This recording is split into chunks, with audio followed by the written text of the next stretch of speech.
The URC group stage is finally done, and we have 3 South African teams in the quarterfinals of the URC. In today's video, I'm going to be breaking down round 18, a couple of the things I noticed, and how the South African teams can perform well in the quarterfinals to move into those semifinals and guarantee at least one South African team in the final of the URC. If you haven't, please hit that subscribe button. This channel is all about the Springboks, South African rugby, and making the best content I can around that. So hit that subscribe button, leave this video a like, and as always, drop your opinions down in the comments. Let's get into it. Now, round 18 was quite interesting because the Bulls had already locked up that second position. The Sharks and Stormers had guaranteed themselves a quarterfinal, but it was just a matter of if the Sharks were going to end 4th or 3rd, and if that quarterfinal was going to be Sharks versus Stormers or something completely else. Well, the Stormers started off the weekend quite well with a 34-24 win over Cardiff, but the big red flag there was Damian Willemse getting a red card. He will now not be available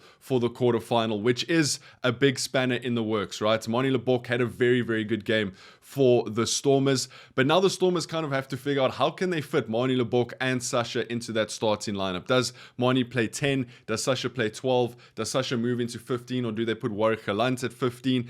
There's a lot of question marks because Damian Willemse will be suspended. He won't be allowed to play in the quarterfinal, and whether the Stormers can go away to Glasgow and get that win is something I'm going to answer in this video, and it is a little bit unlikely. Now, Edinburgh coming off a very good win over Ulster to cement their spot in the top 8. Munster getting a good win over Benetton. Benetton never make it easy. Munster also in the top 8. Then the Bulls came up against the Dragons. A very emotional week for the Bulls this week with the passing of Cornel Hendricks.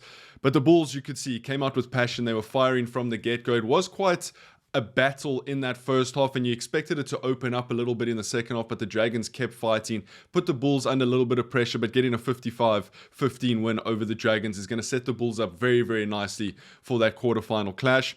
Lions getting a 29-28 win over the Ospreys, and the Lions have been a little bit disappointing this season. The Lions should be a top 8 URC contender. They started the season off so well with 3 wins in a row, but I guess the depth in the Lions just isn't there. I mean, you got some of the players, some of the forwards, some of the front rowers that have started almost every single game, and that's just going to catch up with you.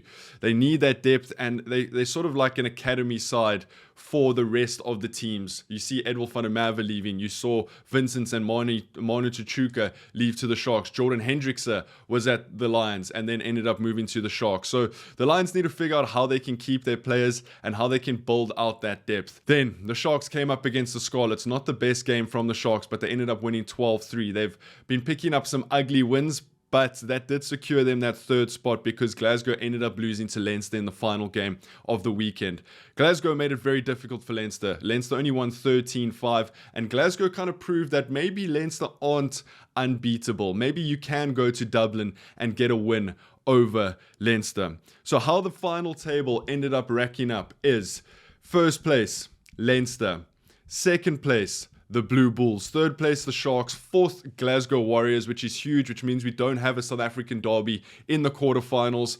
5th, Stormers. 6th, Munster. 7th, Edinburgh. And 8th, Scarlet. So 3 South African teams, 2 Irish, 2 Scottish, and 1 Welsh side. So I think that's quite a good spread and shows the competitiveness of the URC at the moment. Now, into the quarterfinals and the quarterfinal matchups, because this is where it gets very interesting. I think the Sharks ending 3rd and Glasgow ending 4th is great for South African rugby, because if let's say, for example, all the South African teams win their quarterfinal, we guarantee the South African side in the final, because then we'll have a South African derby in the semi-final, which guarantees one of those teams go through into the final. Now, looking at the quarterfinal matchups, the first one is Glasgow versus Stormers. Now, the Stormers have historically not done very well in this fixture. This was the exact same quarterfinal from last year, and the Stormers ended up losing 27-10 away from home. Glasgow have actually won the last 4 meetings between these two sides, and with Damian Willemse's red card, that is a big red flag, because like I said in the intro, how do you fit Manie Libbok and Sasha into the same team?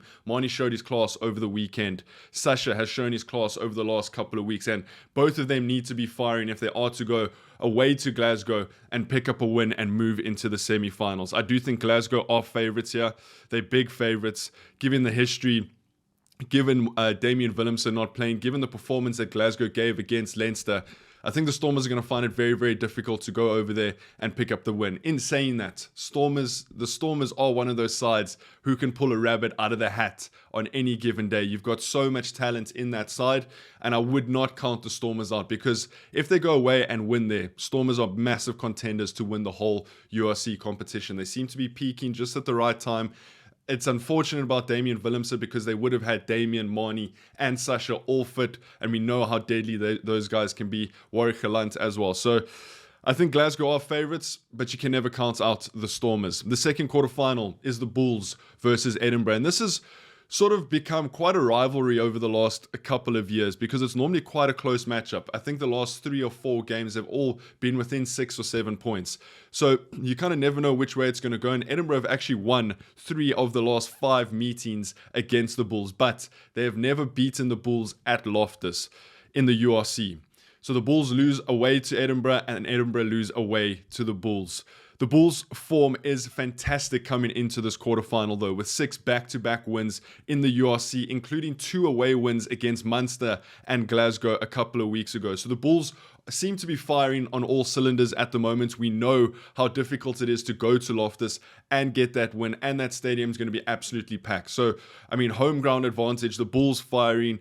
Edinburgh have to travel. They don't have a great record at Loftus. I would expect the Bulls to pull that out, but I do think it is going to be a bit of an arm wrestle, maybe a 1-score win.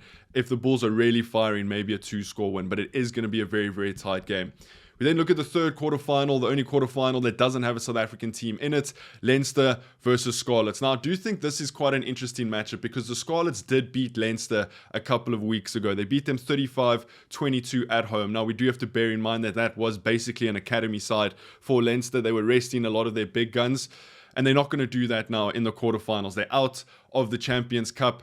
And again, Northampton Saints showing that Leinster aren't unbeatable. Glasgow really took it to them this weekend. So yes, the Scarlets are definitely underdogs, but we saw them go bar for bar with the Sharks this weekend. Yes, the Sharks weren't at their best, but the Scarlets hung into that game, only losing 12-3. It was very, very tight, and one mistake from the Sharks and the Scarlets could have easily won that game. So while Leinster are heavy favourites to win that quarterfinal, I would expect the Scarlets to pitch up and perform extremely well.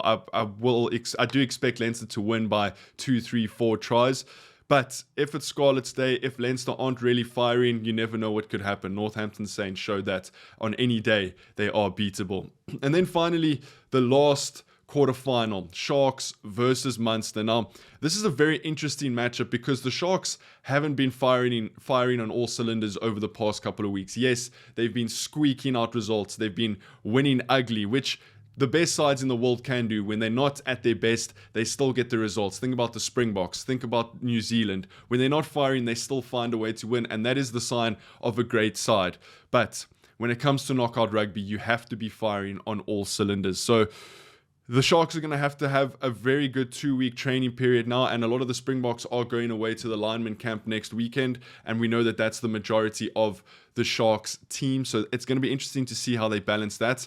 The head-to-heads with this, in the last 5 games, is 2 wins each and a draw. So there's nothing between these two sides. We know how difficult it is when those Irish sides come over, they bring the heat, and Munster haven't been in great form at the moment, but we know the quality that they possess, and we know that they can beat any team on any day if the other team doesn't pitch up. So while I do think Sharks are favourites going into that quarterfinal, it is a massive, massive battle. So if I had to summarize the quarterfinal matchups, and I want to hear what you guys have to say in the comments as well.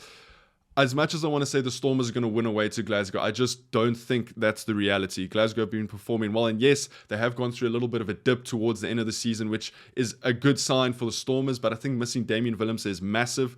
I think it'll be close, but I do think Glasgow will come out on top with that one. I think the Bulls will get over Edinburgh. I think Leinster will beat Scarlets, and I do think the Sharks will find something, will start firing, and beat Munster, which means that we have 2 South African sides in the semi-finals, and hopefully the Stormers can pull a rabbit out of the hat. It's been a crazy, crazy URC season.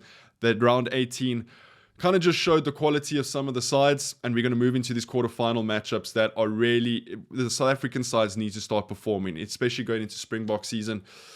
So I'm excited. I'm a bit nervous. Let me know what you guys think down in the comments. If you haven't, please hit that subscribe button, leave this video a like, and I'll see you guys in the next one. Take it easy. Peace.